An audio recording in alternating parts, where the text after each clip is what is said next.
Alhamdulillah, Alhamdulillahi wahdah, wassalatu wassalamu ala man la nabiyya ba'dah, amma ba'd, fa'a'udhu billahi minash shaitanir rajim, bismillahir rahmanir rahim, shahru Ramadan, alladhi unzila fihi al-Qur'an, hudan lin-nasi wa bayyinatin minal huda wal furqan.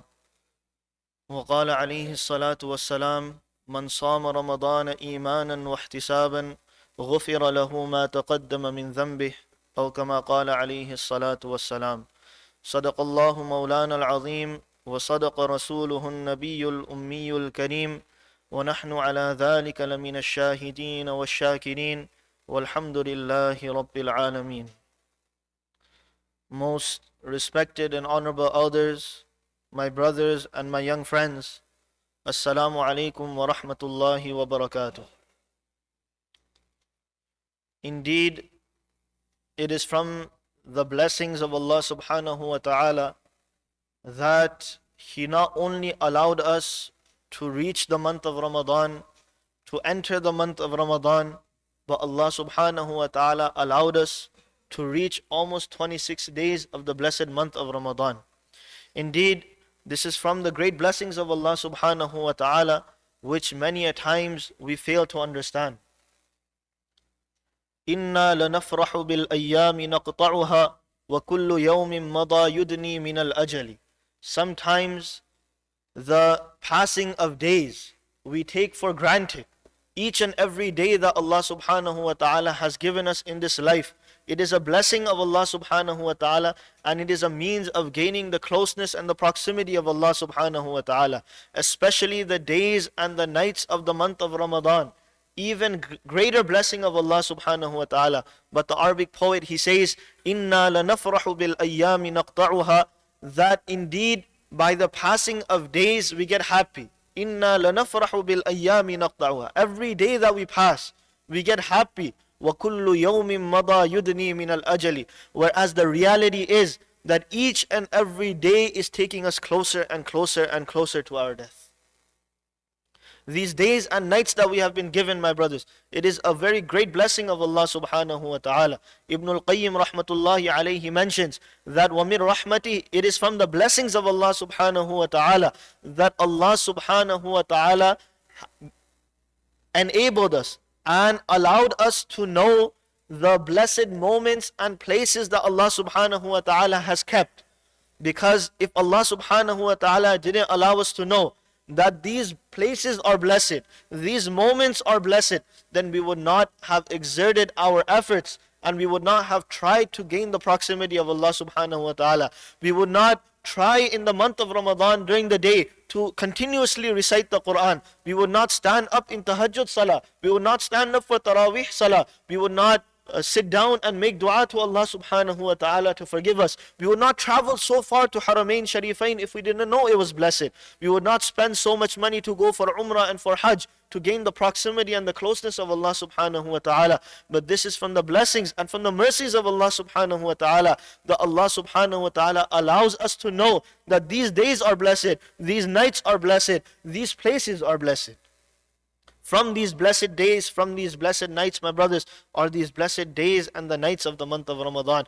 25, 26 days are about to be completed. Only 2, 3, 4 days remain of the blessed days and the nights of Ramadan. It is up to us that we look at our past, the days that we have used, have we used it in accordance to the commandments of Allah subhanahu wa ta'ala? Have we used it in gaining the pleasure of Allah subhanahu wa ta'ala? Or have these days also gone by in gaining and acquiring the displeasure of Allah subhanahu wa ta'ala? Have we used these days in the disobedience of Allah subhanahu wa ta'ala? If not in the disobedience, then have we used it in futile activities?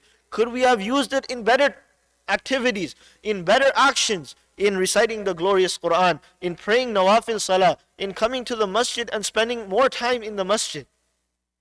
It is up to us to decide now, my brothers. So I was mentioning that these days and these nights of the month of Ramadan are very blessed.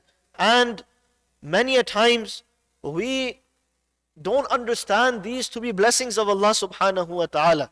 And we become so negative and pessimistic and negative minded that we become so dumb and deaf and blind to the blessings of Allah subhanahu wa ta'ala. Many a times we don't even realize the blessings of Allah subhanahu wa ta'ala.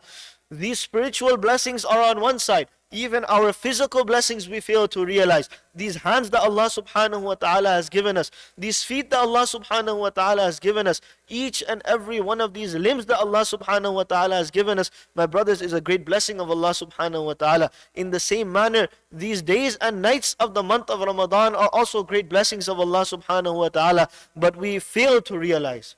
We fail to realize. We look into other people's lives, and sometimes we see that so and so has been given this blessing, so and so has been given this much wealth, so and so has been given this blessing by Allah subhanahu wa ta'ala. And then we look into our lives, and when we don't see that blessing from Allah subhanahu wa ta'ala, from the hikmat and from the wisdoms of Allah subhanahu wa ta'ala, there is a reason why Allah subhanahu wa ta'ala has not given it to us, but we fail to realize. And when we see that we have not been given that blessing, then we start to complain to Allah subhanahu wa ta'ala that why don't I have this blessing, why don't I have that car, and why don't I have such a house, and why don't I have this blessing and that blessing.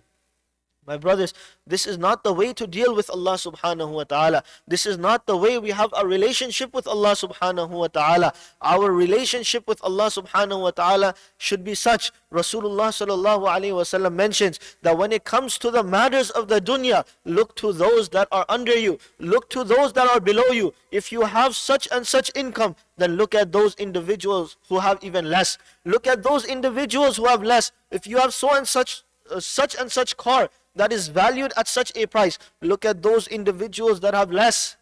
Only then you will be able to realize the blessings of Allah subhanahu wa ta'ala. Only then you will be able to show gratitude to Allah subhanahu wa ta'ala. Once an individual, he came to Yunus bin Ubayd rahmatullahi alayh, a great individual of the past, and he started to complain to him in the same manner that I don't have this blessing and I don't have this blessing, and Allah has dealt with me in such a manner. Yunus bin Ubayd rahmatullahi alayh, he decided to hear him out. He decided to hear him out. And once he finished, he said to the brother and he said to the individual that, have you completed what you had to say? He said that, yes, I have finished. Then Yunus bin Ubayd rahmatullahi alayhi turns to him and he says that, didn't Allah subhanahu wa ta'ala give you these hands? He said, yes, Allah has given me these hands. If Allah subhanahu wa ta'ala was to take away these limbs, and Allah subhanahu wa ta'ala was to make it the matter such that you had to pay $1 million for just this one limb, would you be ready to pay? He said, yes. He said, this other hand that Allah has given you? He said, yes. These eyes, these ears, this nose, these feet. And then he started enumerating and making him count each and every limb of his body. When he completed, he turned to that individual that, oh young man, what are you complaining about? What are you complaining about? What blessing has Allah subhanahu wa ta'ala not given you? Each and every limb of your body is worth more than $1 million. These are the blessings that Allah subhanahu wa ta'ala has given you, but you fail to realize. My brothers, the same matter has become with us. Many a times we become neglectful and oblivious of the blessings that Allah subhanahu wa ta'ala has given us. And this state of neglect and goes so far, that not only do we become ungrateful to Allah subhanahu wa ta'ala, we start complaining to Allah subhanahu wa ta'ala, and we start having so much fikr and concern of the blessings of the world that we go into a state of sadness and depression. Unfortunately, many of us, even old people, many youngsters, they go into a state of depression and their hair, it starts turning white. Why? When you ask them, they say because of fikr, because of concern of the world. سألت من الأطباء ذات يوم طبيبا عن مشيبي فقال بلغم قلت له عن غير احتشاب لقد أخطأت فيما قلت بلغم. The Arabic poet, he says very beautifully, those that understand the Arabic language will understand. He says سألت من الأطباء ذات يوم طبيبا عن مشيبي فقال بلغم. He says that once I went to a doctor, and I went to him and I inquired to him in regards to my white hair and my old age, that why is my hair turning white? So the doctor said, balgham, due to phlegm. So right away I said to him, فَقُلْتُ لَهُ عَنْ غَيْرِ احْتِشَامٍ. I said to him without any doubt, لَقَدْ أَخْطَأْتَ فِيمَا قُلْتَ. You have erred in what you have said. It is not because of phlegm. Balgham. It is because of sadness, because of depression, because of fikr and concern of the world. When a person, he lives in this world, he goes through halat, he goes through situations, then this has a toll on an individual. And due to this concern, this fikr, his hair, it starts to turn white. لي خط وللأيام خط وبينهما مخالفة المداد فأكتبه سوادا في بياضي فتكتبه بياضا في سوادي. The Arabic poet, he says very beautifully that I have a pen. لي خط وللأيام خط. And the days, they also have a pen. I have a pen, and the days, they also have a pen. وَبَيْنَهُمَا مُخَالَفَةُ الْمِدَادِ. The only difference between my pen and the pen of the days, وَبَيْنَهُمَا مُخَالَفَةُ الْمِدَادِ. It is the difference of ink. فَأَكْتُبُهُ سَوَادًا فِي بَيَاضِ. I write with black ink on white paper, and the days, their pen is writing with white ink on my black hair. These days that we go through, and it has a toll on us. This fikr and this concern of the world makes our hair turn white. If only we could look into the life of Rasulullah sallallahu alaihi wasallam. If only we could look into the life of the Sahaba radiallahu ta'ala anhum. If only we could look into the life of the Tabi'een. And if only we could look into the life of our pious predecessors and our aslaf. Their concern was not the dunya. Their concern, their objective was the hereafter. Their objective and their concern was gaining the pleasure of Allah subhanahu wa ta'ala, staying away from the disobedience and staying away from the displeasure of Allah subhanahu wa ta'ala. Hafiz ibn Hajar al-Asqalani rahmatullahi alayhi has mentioned a very beautiful story. He says that once an individual, he went to sleep, and when he went to sleep, his hair, it was full black. All his hair on his body was black. When he woke up, his entire body, all the hair on his body had turned white. When people inquired and they asked this individual that what happened? When you went to sleep, your hair was black. And now when you are waking up, your hair has turned white. What happened in the matter of one night? He said that when I went to sleep, I saw the day of Qiyamah in front of me. I saw the horrors of the day of Qiyamah. And now the concern of the hereafter is so much that this made my hair turn white. This was their situation, that the concern of the hereafter was so much for them that their hair used to turn white. And today our condition is that the concern of the dunya is so much that our hair turns white. When we look into the life of Rasulullah sallallahu alaihi wasallam, Allahu Akbar, the hair of Rasulullah sallallahu alaihi wasallam, the beard of Rasulullah sallallahu alaihi wasallam, it was black. But towards the end of the life of Rasulullah sallallahu alaihi wasallam, before his demise, his hair started to turn white. So immediately the Sahaba radiallahu ta'ala anhum, they were able to realize. And they see that the hair of Rasulullah sallallahu alaihi wasallam, a very few strands of hair on his beard have turned white. So they inquired. And the Sahaba radiallahu ta'ala anhum asked Rasulullah sallallahu alaihi wasallam that, O Prophet of Allah, your hair has turned white. Rasulullah sallallahu alaihi wasallam, he replied and he said, Shayyabatni Hudun wa akhawatuha. It is Surah Hud and the surahs and the chapters like Surah Hud that have turned my hair white, that have made my hair go white. Why? Because of the concern of the hereafter. This is Rasulullah sallallahu alaihi wasallam, Sayyidul Anbiya'i wal Mursaleen, Khatamul Anbiya'i wal Mursaleen, the last and the final prophet in regards to whom Allah subhanahu wa ta'ala has promised Jannah. Yet, due to the concern of the hereafter, his hair is turning white. Shayyabatni Hudun wa akhawatuha. I was mentioning that these days and these nights of the month of Ramadan are very blessed. My brothers, Allah subhanahu wa ta'ala, He says in regards to the month of Ramadan, Shahru Ramadan alladhi unzila fihi al-Quran, that the month of Ramadan is the month in which the Quran was revealed. In another verse, Allah subhanahu wa ta'ala says, Inna anzalnahu fi laylatil qadr, that this Quran we have revealed on the night of power, on Laylatul Qadr. When we look at these verses and when we find ourselves in the month of Ramadan, my brothers, we realize that this month of Ramadan has a great bond and connection with the Quran.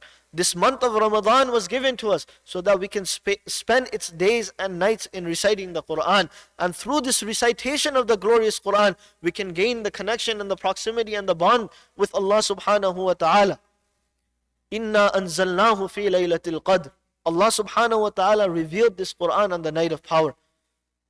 One question that could arise over here, and I would like to mention, especially because a few youngsters are seated here, that many a times Orientalists and those that have a problem with Islam or with the Quran, with the hadith of Rasulullah sallallahu alaihi wasallam, they try to come with questions and doubts, and they try to create doubts in the minds and hearts of youngsters, especially in regards to the Quran and the hadith of Rasulullah sallallahu alaihi wasallam. In the same manner, they come with questions in regards to these verses of the glorious Quran also. That Allah subhanahu wa ta'ala in the Quran, He says, Shahru Ramadan alladhi unzila fihi al-Quran. That the month of Ramadan is the month in which the Quran was revealed. In another verse, Allah is saying, Inna anzalnahu fi laylatil qadr. We revealed the Quran on the night of power. These two verses we can understand, because the night of power falls in the month of Ramadan. So Allah revealed the Quran in the month of Ramadan on the night of power. But when we look into the life and the seerah of Rasulullah sallallahu alaihi wasallam, we will find that the Quran was revealed over a portion of 23 years. Over a span and time of 23 years. If the Quran was revealed over a span of 23 years, then the Quran was also revealed in the month of Muharram. There were verses of the Quran which were also revealed in Dhul Qa'dah, in Dhul Hijjah, in Sha'ban, in Shawwal. Then why is Allah saying, Inna anzalnahu fi laylatil qadr? Why is Allah saying, Shahru Ramadan alladhi unzila fihi al-Quran? It doesn't make sense. If the Quran was revealed in Ramadan, then when we look into the life of Rasulullah sallallahu alaihi wasallam, we don't find this. My brothers, the ulama, the mufassirin and the commentators of the Quran have given the answer to this many years back. It is up to us to understand the Quran. It is up to us to go and sit into the company of the rightly guided ulama and ask them these questions so that we can get the right answers.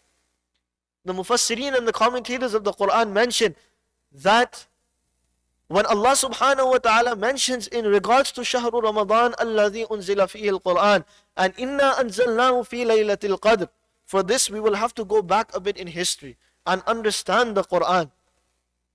The Quran, when we look into the deity and the being of Allah subhanahu wa ta'ala, Allah subhanahu wa ta'ala is azali. I'll try to make this as simple as possible, inshallah. That Allah subhanahu wa ta'ala, His being is such that there is no beginning, there is no end. In the same manner, every quality of Allah subhanahu wa ta'ala is azali. There is no beginning and there is no end. The Quran is also a sifat and a quality of Allah subhanahu wa ta'ala that has emanated from the being of Allah subhanahu wa ta'ala. It also has no beginning, it also has no end. When the Quran was part of the being of Allah subhanahu wa ta'ala, it was then transferred to Al-Lawhul Mahfuz, the preserved tablet.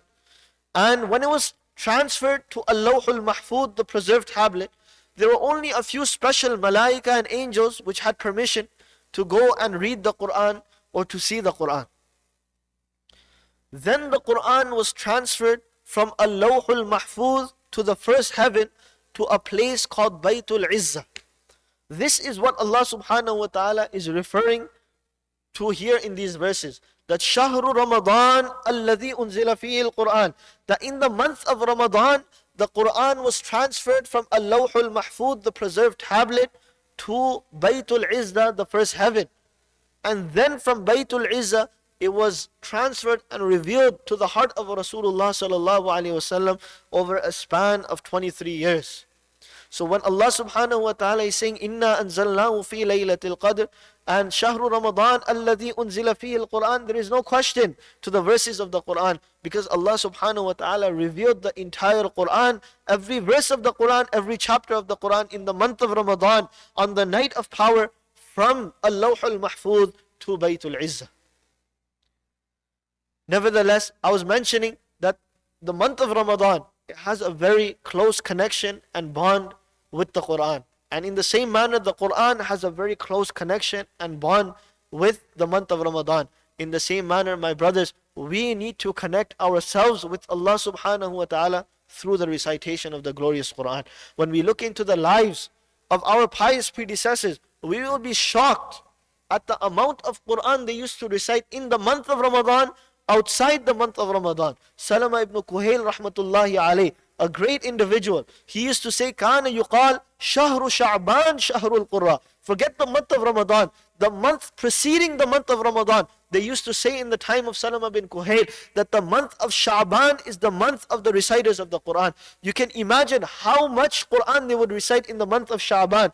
And then when the month of Ramadan would arrive, you can just imagine how much their days and nights would go in reciting the glorious Quran. Amr ibn Qais al-Mulayi rahmatullahi alayh, again another great individual. It comes in regards to him. Kana Amr ibn Qais al-Mulayi rahmatullahi alayh إذا دخل شعبان أغلق حانوته وتفرغ لقراءة القرآن. Then Amr ibn Qais al-Mulayi rahmatullahi alayh, now when the month of Ramadan would arrive, when the month of Sha'ban would arrive, he would close his shop, he would lock his shop, and he would free himself for the recitation of the glorious Quran. When someone would come to him in regards to matters of business, he would say that this is not the time. The month of Sha'ban has arrived. Now I free myself for the recitation of the glorious Quran. If this was his state in the month before Ramadan, in the month of Sha'ban, you can just imagine how much Quran during the day and night he would recite in the month of Ramadan. Imam Abu Hanifa rahmatullahi alayh. We all know Imam Abu Hanifa rahmatullahi alayh. We all follow his fiqh and we all hear of him. It comes in some narrations that Imam Abu Hanifa rahmatullahi alayh, he used to finish 60 Qur'ans in the month of Ramadan. One during the day, one during the night. In some narrations it comes 61 Qur'ans. One during the day, one during the night. One in Tahajjud Salah. In some narrations it comes 62 Qur'ans. One during the day, one during the night. One in Taraweeh, one in Tahajjud Salah. And in some narrations it comes, Allahu Akbar, 64 Qur'ans. One during the day, one during the night. One in Taraweeh Salah, one in Tahajjud Salah. One on the night of Eid and one on the day of Eid. This was how our Aslaf and our pious predecessors used to value the month of Ramadan, value the recitation of the glorious Quran, value the blessed days and the nights of the month of Ramadan. Shaykhul Hadith Hazrat Maulana Muhammad Zakaria Sahib Kandalwi Nawwarallahu Marqadahu, again another great scholar and pious saint of the Indian subcontinent who just passed away a few years ago. He used to recite one Quran daily. One Quran daily in the month of Ramadan. My brothers, if these individuals could do that, they were humans, we are also humans. Why can't we recite at least 5 juz? Why can't we spend our days and nights reciting at least 10 juz? Why can't we recite half the Quran? Why at least in the entire month of Ramadan we can't even recite one Quran? This is not the way that we spend our days and nights of the month of Ramadan. Our days and nights should go in valuing the blessed days and nights of the month of Ramadan, in gaining a connection with Allah subhanahu wa ta'ala, in gaining the proximity of Allah subhanahu wa ta'ala. My brothers, when we look now, we find ourselves a few minutes away from opening our 26th iftar. In a few moments we will enter the 27th night. Only a few days, only a few nights are left. We don't know if we will gain these blessed days and nights again next year. Forget next year. We don't even know if we will gain this blessed night in which the Quran will be completed tonight. None of us knows if we will even walk out of this masjid alive. My brothers, days and nights, this life, there is no promise to it. We don't know when our death will occur. Many a times when the speaker speaks in regards to death, we become very bitter and we don't like it. We don't like hearing about death. We don't like being reminded about death. Whereas when we look into the lives of our pious predecessors, they would appreciate and they would value those individuals that would remind them of death. Why? Because they understood and they valued and they understood that that individual that reminds them of death, when they are reminded of death, their death will keep them away from the disobedience of Allah subhanahu wa ta'ala. Their death will keep them away from ghafla. Their death will keep them away from neglect. Their death will keep them away from the disobedience of Allah subhanahu wa ta'ala. And reminding them of death and remembering death often will bring them onto the obedience of Allah subhanahu wa ta'ala, will bring them towards the remembrance of Allah subhanahu wa ta'ala, will bring them to gaining the pleasure of Allah subhanahu wa ta'ala. This is why Rasulullah sallallahu alayhi wa sallam, he mentions in the hadith, أَكْثِرُوا ذِكْرَ هَذِمِ اللَّذَّاتِ يَعْنِي الْمَوْتِ, that remember often the destroyer of pleasures. What is that? Al-maut, death. When a person, many times youngsters, they come and they ask questions and they say that I want to stay away from the disobedience of Allah subhanahu wa ta'ala. I want to stay away from casting lustful glances. I want to stay away from the disobedience of Allah subhanahu wa ta'ala. I want to stay away from drugs. I want to stay away from alcohol. But it's too difficult. It's too difficult. How will it happen? My brothers, remember death often. Remember that there will come one day when I will go 6 feet under the ground. I will enter my qabr. I'll be asked by Munkar and Nakir. I'll be resurrected by Allah subhanahu wa ta'ala. Allah subhanahu wa ta'ala will question me that I gave you your youth. I gave you these blessed days and nights of the month of Ramadan. How did you use these blessed days and nights of the month of Ramadan? When we remember our death, we'll be able to stay away from ghafla. We'll be able to remember Allah subhanahu wa ta'ala. We'll be able to recite the Quran, and we'll be able to gain the proximity and that connection and bond with Allah subhanahu wa ta'ala. Once a person came into the gathering of Umar ibn al-Khattab radiyallahu ta'ala anhu, and Umar ibn al-Khattab radiyallahu ta'ala anhu was imparting some advices. And whilst he was imparting these advices, a Bedouin, he walked into the gathering and he started advising Umar ibn al-Khattab radiyallahu ta'ala anhu. You can imagine Amirul Mu'mineen, that to Umar ibn al-Khattab radiyallahu ta'ala anhu. And a Bedouin walks into the gathering and he starts advising Umar ibn al-Khattab radiyallahu ta'ala anhu. Umar ibn al-Khattab radiyallahu ta'ala anhu stays silent. He doesn't say anything. He is listening to his advices. One of the advices these individuals gives is, O Amirul Mu'mineen, do not forget your death. O Amirul Mu'mineen, do not forget your death. This had such a profound effect on the heart of Umar ibn al-Khattab radiyallahu ta'ala anhu, that Umar ibn al-Khattab radiyallahu ta'ala anhu, he started crying and he started weeping, and he started crying so much that he had to take a towel that was nearby and he had to cover his face with it. That's how much he was crying. And then Umar ibn al-Khattab radiyallahu ta'ala anhu, he turned to that individual and he said, when he was leaving the gathering, that keep coming to my gathering and keep reminding me of my death. Because he understood that it was the remembrance of death that will bring him closer to Allah subhanahu wa ta'ala. After some time, white hair started to appear on the beard of Umar ibn al-Khattab radiyallahu ta'ala anhu. Umar ibn al-Khattab radiyallahu ta'ala anhu then sent a message to that individual and that Bedouin that now there is no need for you to come and continuously remind me of my death, because Allah subhanahu wa ta'ala has sent me a permanent reminder. This white hair, it will remind me day in, day out that now the days of my life are coming to an end and the days of the hereafter are very close. This was the situation with our Aslaf and our pious predecessors when it came to remembering death. Imam Bukhari rahmatullahi alayh, he used to say, اغتنم في الفراغ فضل ركوع عسى أن يكون موتك بغتة كم من صحيح رأيت من غير سقم ذهبت نفسه الصحيحة فلتة. That اغتنم في الفراغ فضل ركوع, every free second you get, free moments you get. Many a times we are busy with our schedules. Someone needs to go to school during the day. Someone needs to work during the day. That is fine. There are obligations that a person has to carry out. But when we have free time, at least use those moments in the obedience of Allah. At least use those moments in the remembrance of Allah. At least use those moments in the recitation of the glorious Quran. At least use those moments in praying some nawafil. At least use those moments in gaining the proximity of Allah subhanahu wa ta'ala, in the tilawah, in the recitation of the glorious Quran. Imam Bukhari rahmatullahi alayhi says, اغتنم في الفراغ فضل ركوع. Use this free time that you have in the obedience of Allah subhanahu wa ta'ala. عسى أن يكون موتك بغتة. It is very possible that your death strikes you when you don't expect it. عسى أن يكون موتك بغتة كم من صحيح رأيت من غير سقم ذهبت نفسه الصحيحة فلتة. How many youngsters and how many healthy individuals I have seen that their Malakul Maut came and extracted their ruh, and they didn't expect that they were about to pass away. كَمْ مِنْ صَحِيٍّ رَأَيْتُ مِنْ غَيْرِ سُقْمٍ ذَهَبَتْ نَفْسُهُ الصَّحِيحَةُ فَلْتَةً. They passed away just like that. I was just mentioning a few weeks ago that one of my brother's relatives from his in-law side, 27 years old, youngster, he wasn't even married, healthy. A day came where he had a bit of a headache.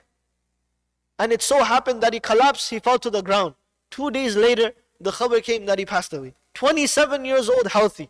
My brothers, you and I don't know. Don't think that I'm only 15. Don't think I'm only 20. Don't think I'm 25. And don't think that I'm so and so age. I still have a long life ahead of me. When I get to 50, when I get to 60, I will do tawbah. We don't know when death will occur. We don't know when Malakul Maut will come. We don't even know if these days and nights of the month of Ramadan we will be able to gain them again. Use these moments. Turn to Allah subhanahu wa ta'ala. Use these moments. Use them in the recitation of the glorious Quran. Use these moments in nawafil. Use these moments in tawbah and istighfar. And use these moments in gaining the proximity of Allah subhanahu wa ta'ala. Every moment Allah subhanahu wa ta'ala gives us, my brothers, these are blessed moments. Don't take these for granted. Once the month of Ramadan ends, that is when we will realize that blessed moments came and have gone. Blessed days came and went. Blessed nights came and went. But we were unable to use these blessings that Allah subhanahu wa ta'ala gave us. The mercy of Allah subhanahu wa ta'ala looks for us in these blessed days and nights. It is up to us to gain and to attract the mercy of Allah subhanahu wa ta'ala in different ways. It is up to us to gain the mercy of Allah subhanahu wa ta'ala. We can read the Quran. We can wake up for tahajjud salah. My brothers, waking up for tahajjud salah, what a great ni'mat, what a great blessing it is in the month of Ramadan.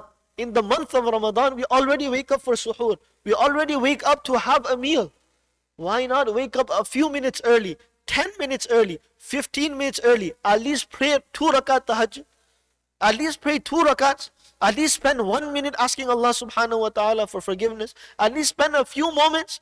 My brothers, the salah, tahajjud salah, it is so beloved to Allah subhanahu wa ta'ala, so beloved to Allah subhanahu wa ta'ala, because this is a salah that is prayed when people are in neglect, when people are in ghafla, and when someone does an act, when people are in ghafla, when people are in neglect, when people are ghafil of the remembrance of Allah subhanahu wa ta'ala, it is very beloved in the eyes of Allah subhanahu wa ta'ala, and it becomes a means of a person gaining the proximity of Allah subhanahu wa ta'ala. Ibn al-Qayyim rahmatullahi alayhi mentions, it is these moments of ghafla in which the pious servants of Allah subhanahu wa ta'ala gain the proximity of Allah subhanahu wa ta'ala. The time of tahajjud is also a time of ghafla in which people are neglectful of the remembrance of Allah subhanahu wa ta'ala. When people are in neglect and a person, he wakes up and he prays tahajjud salah, it is so beloved to Allah subhanahu wa ta'ala, so likened by Allah subhanahu wa ta'ala. This is why when the Prophet of Allah sallallahu alayhi wasallam, he was migrating to Medina Munawwar, we all know how great and how much of a historical moment this was for the Muslims. That Rasulullah sallallahu alayhi wasallam himself is migrating to Medina Munawwara with Abu Bakr radiallahu ta'ala anhu. He reaches Medina Munawwara. The Muslims and the people of Medina are waiting on the arrival of Rasulullah sallallahu alayhi wasallam. Rasulullah sallallahu alayhi wasallam arrives, and now the people of Medina are waiting that what advices is Rasulullah sallallahu alayhi wasallam going to impart. Because at such a historical moment, important advices are imparted. Rasulullah sallallahu alayhi wasallam, Abdullah ibn Salam radiallahu ta'ala anhu mentions the hadith that when Rasulullah sallallahu alayhi wasallam arrived to Medina, he gave 4 advices. Ya ayyuhan nas, afshu salam, wa at'imu at-ta'am, wasilu al-arham, wa sallu bil-layli wan-nasu niyam, tadkhulu al-jannata bi-salam. That, O people, afshu salam, spread salam amongst yourselves, spread salam amongst yourselves. Nowadays, unfortunately, we find the situation that either we are not spreading salam, or if we are spreading salam, then it is only to those individuals that we know. Whereas the hadith mentions that spread salam not only to those you know, ala man arafta wa man lam ta'arif, upon those that you know, that you recognize, and upon those that you don't know also. We come to the masjid, we know that every single person here is a Muslim. Why don't we say salam? Say salam to each and every individual that you meet. When you go outside, by the outer appearance, when you realize that someone is a Muslim, spread salam. Salam is a means, and spreading salam is a means of muhabbat and love coming in between the Muslims. Once Rasulullah sallallahu alaihi wasallam, he mentioned, أَوَلَا أَدُلُّكُمْ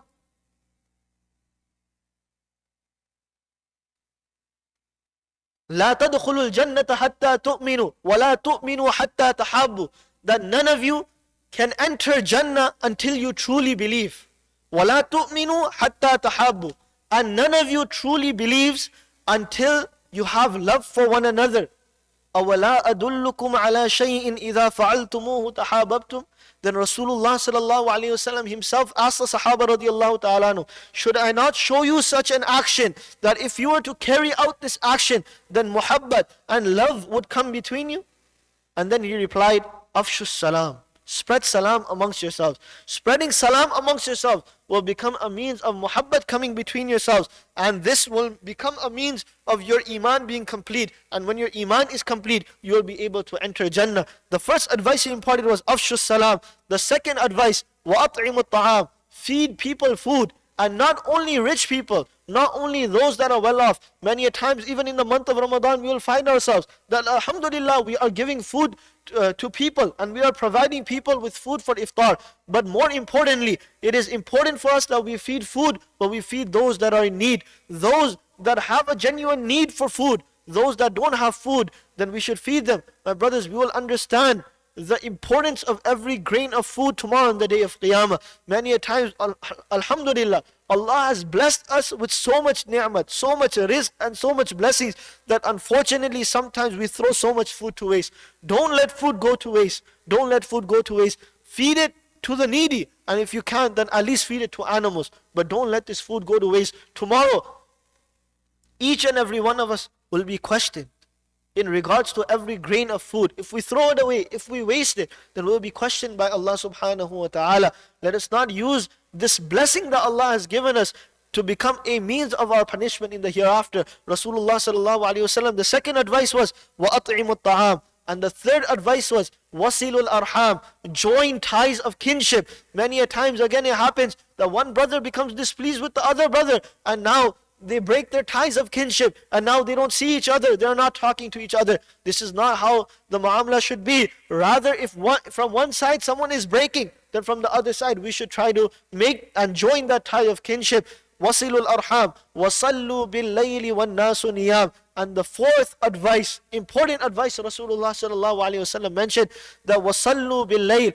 Pray salah at tahajjud time in the night. وَالنَّاسُ نِيَامٍ. Whilst people are sleeping, whilst people are in their deep sleep. When you carry out these four actions, while carrying out the faraid and the wajibat, تَدْخُلُ الْجَنَّةَ بِسَلَامٍ. You will enter Jannah with peace and with ease.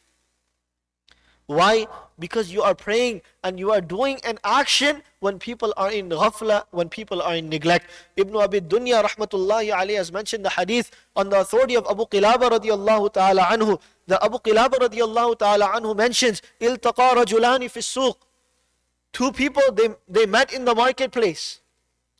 فقال أحدهما للآخر تعال نستغفر الله تعالى في غفلة الناس. One of them said to the other individual, come with me, let's go to the side a bit. Let us remember Allah subhanahu wa ta'ala. Let us ask Allah subhanahu wa ta'ala for forgiveness. نستغفر الله تعالى في غفلة الناس. Whilst people in this marketplace are ghafil, are neglectful of the remembrance of Allah subhanahu wa ta'ala. No one is remembering Allah. No one is asking Allah subhanahu wa ta'ala for forgiveness. Everyone is busy and occupied with their buying and selling. Someone is busy buying. Someone is busy selling. Someone is busy bargaining. Everyone is busy in the marketplace. Come with me. Let us spare a few moments, a few seconds, and let us remember Allah subhanahu wa ta'ala. Let us ask Allah subhanahu wa ta'ala for forgiveness whilst these people are ghafil and neglectful of the remembrance of Allah subhanahu wa ta'ala. فَفَعَلَ. Both these individuals, they went to the side. They spared a few moments, a few seconds remembering Allah, asking Allah subhanahu wa ta'ala for forgiveness. It so happened that one of the two individuals passes away. And the other individual who is still alive, he sees him in his dream. And he asks him, that, how did Allah subhanahu wa ta'ala deal with you? He says, what do I tell you, my brother? غَفَرَ اللَّهُ تَعَالَى لَنَا عَشِيَّةَ الْتَقَيْنَا فِي السُّوقِ. That because of those few moments that we spared in the marketplace in that evening, remembering Allah, asking Allah subhanahu wa ta'ala for forgiveness, Allah subhanahu wa ta'ala not only forgave me, Allah subhanahu wa ta'ala also forgave you. Why? Because this was an action which was done in ghafla. Whilst people were in neglect, whilst people were in ghafla and ghafil and neglectful of the remembrance of Allah subhanahu wa ta'ala, these individuals spared a few moments in remembering Allah subhanahu wa ta'ala. My brothers, once again, I would like to reiterate that these are the blessed days of the month of Ramadan, the blessed nights of the month of Ramadan. When it is time for tahajjud, let us wake up, let us use these days and these nights of the month of Ramadan in reciting the Quran, in waking up for tahajjud salah, in praying nawafil, in using every moment in asking Allah subhanahu wa ta'ala for forgiveness. Today the Khatmul Quran will take place over here. Seek tawbah, ask Allah subhanahu wa ta'ala for forgiveness. These years that we spent in ghafla, these years that we spent in the disobedience of Allah subhanahu wa ta'ala, let us ask Allah subhanahu wa ta'ala that He change our lives. Let us ask Allah subhanahu wa ta'ala that He forgive our previous sins, and let us turn to Allah subhanahu wa ta'ala, and let us make this Ramadan a memorable Ramadan. Let us use these days and these nights in gaining the proximity, the closeness of Allah subhanahu wa ta'ala. May Allah subhanahu wa ta'ala first and foremost give me, then the rest of us, the ability to practice upon what has been said. Ameen. Wa akhiru da'wana anil hamdulillahi rabbil alameen. Wa salli Allahumma wa sallim ala sayyidina wa nabiyyina wa maulana Muhammad wa ala alihi wa sahbihi ajma'een.